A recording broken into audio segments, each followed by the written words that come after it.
Meron nga na naman natuklasan si Commander mga best friend. Hindi nga pwedeng hindi niya matikman yan kaya dali-dali siyang pumila rito mga best friend. At nang makapasok nga kami agad siyang nagsalang ng pagkain sa lababo sa pan kahit hindi pa mainit. Halatang hindi gutom sa Commander niyan mga best friend.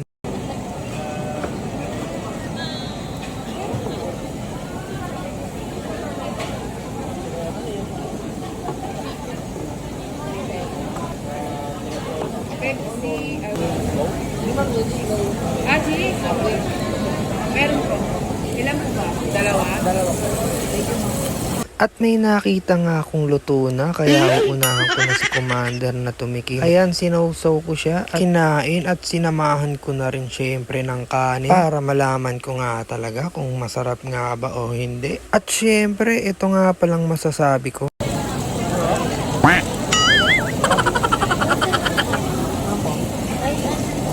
Maglilista na nga pala ulit ako ng panibagong order namin bago maubos tong mga best friend. Wala akong nakikitang tips dyan mga best friend ha. Hindi ko kasi mabasa yung mga nakasulat sa menu dahil sa sobrang late ng mga sulat niya. Kaya pala ako pinagsulat ni Commander kasi siya ang babanat ng mga niluto niya mga best friend. Dali-dali nga ako nagsulat mga best friend, baka maubusan pa ako ni Commander.